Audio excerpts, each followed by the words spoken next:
मित्रों, आप तो जानते ही हैं, जो मनुष्य जैसा कर्म करता है वैसा ही फल पाता है। किंतु क्या आप जानते हैं, हम मनुष्य द्वारा किए गए कुछ कर्म ऐसे होते हैं जो मरने के बाद भी हमारे पीछे नहीं छोड़ते हैं, और यह कर्म ही हमारा अगले जन्म भी निर्धारित करते हैं।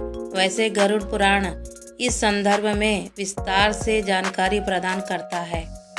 आज हम आपको इसी पुराण से लिए गए 11 ऐसे कर्म बताएंगे जिसके आधार पर मनुष्य विभिन्न प्रकार के पशुओं की योनि प्राप्त करता है। तो आइए एक बार विस्तार से प्रकाश डालते हैं।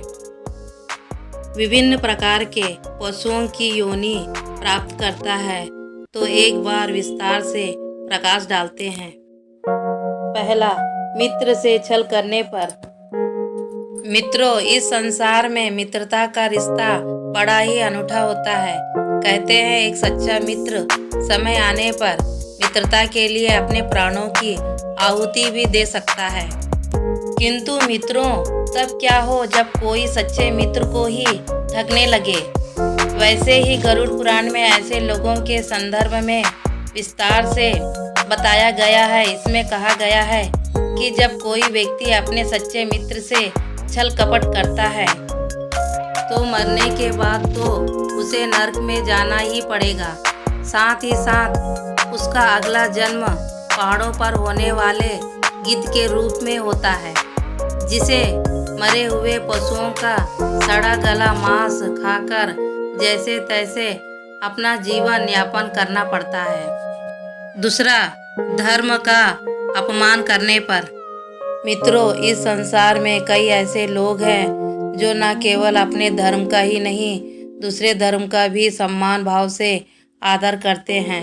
किंतु इसके ठीक विपरीत कुछ लोग ऐसे भी हैं जिन्हें दूसरे धर्मों से तो बैर होता ही है। वे अपने धर्मों को भी यही दृष्टि से देखते हैं।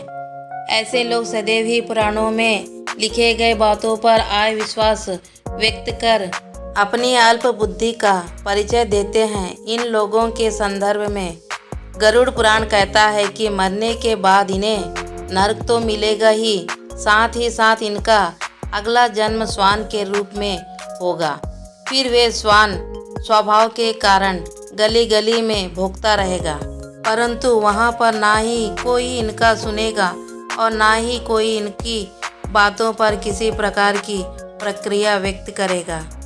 फिर कहीं जाकर इन्हें अपनी भूल का आभास होगा और तब श्वान की योनि से मुक्त होगा।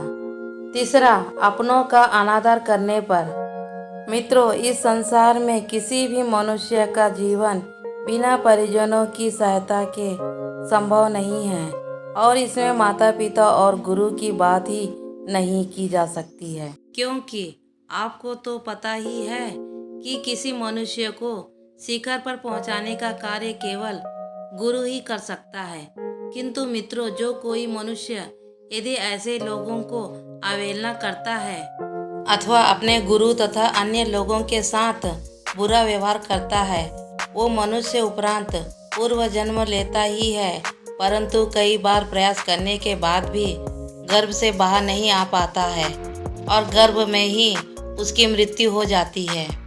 4, ज्ञान को ना बांटने वाला। मित्रों, आप तो जानते ही हैं, हमारे सनातन संस्कृति में ब्राह्मणों का कितना अधिक महत्व है। संसार के प्रत्येक ब्राह्मण का यह कर्तव्य है, जो कोई जजमान अथवा शिष्य चाहे कैसे भी हो, भले ही वह ब्राह्मण देवता को उनकी इच्छा अनुसार दक्षिणा प्रदान करने में असमर्थ ही क्यों ना हो, किंतु ब्राह्मण देव को चाहिए कि वे अपने ज्ञान से उसका भी कल्याण करे। परंतु मित्रों, यदि कोई ब्राह्मण ऐसा नहीं करता है तो इस जन्म में तो उसकी छाती तो खराब होगी ही होगी, साथ ही साथ अगले जन्म में उसे बैल बनकर आना होगा और फिर उसे आजीवन अपने कृत्यों पर पश्चाताप करना पड़ेगा। 5, चालाकी करने वाला।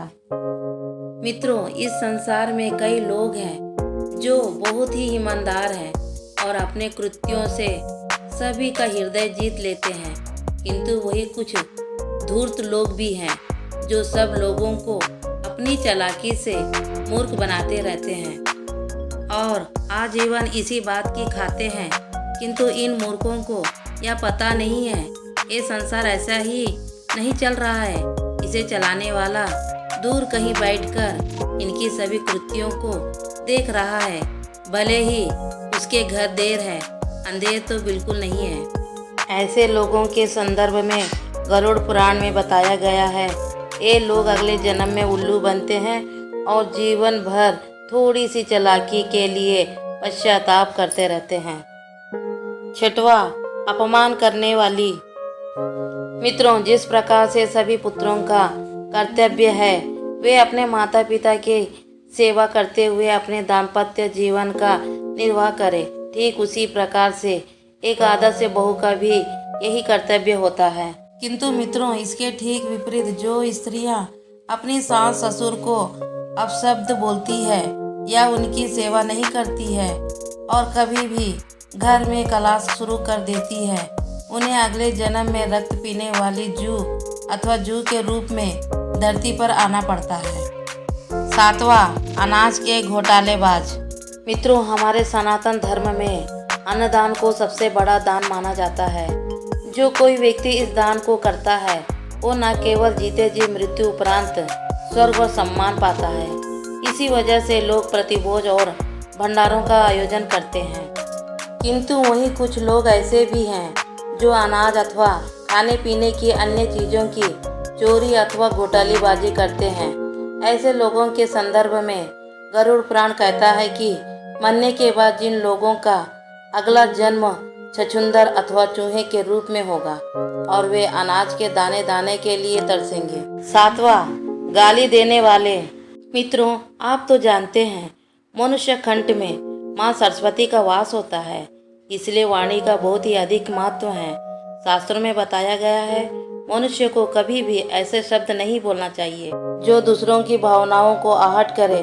फिर भी मित्रों, कई लोग अपशब्द कहने से बाज नहीं आते हैं और छोटी छोटी बातों से अन्य लोगों को गाली गलौज करना शुरू कर देते हैं। हालांकि कई बार इन्हें हाथों हाथ जवाब भी मिल जाता है, परंतु इनकी अक्ल तब ठिकाने में आती है जब अगले जन्म में वे बकरे के रूप में धरती पर आते हैं और फिर वह किसी कसाई के हाथ से हत्या चढ़ते हैं। 9वां, वासनायुक्त दृष्टि वाले। मित्रों, संसार में कई पुरुष ऐसे हैं जो स्त्रियों को बड़े ही सम्मान की दृष्टि से देखते हैं। उनके मन में स्त्रियों के प्रति किसी प्रकार का विकार या दुर्भावना नहीं होती है, जबकि वहीं कुछ लोग ऐसे भी हैं जो संसार के प्रत्येक स्त्री को बुरी नीयत से देखते हैं। उनके मन में हर समय काम भाव ही चलता रहता है। किंतु इन मूर्खों को ये पता नहीं है, भले ही इनके वासना के बारे में किसी को पता चले या ना चले, भले ही इनकी कृत्यों के बारे में कोई जान ना सके, परंतु ऊपर वाला देख रहा है और समय आने पर इनका न्याय जरूर करेगा।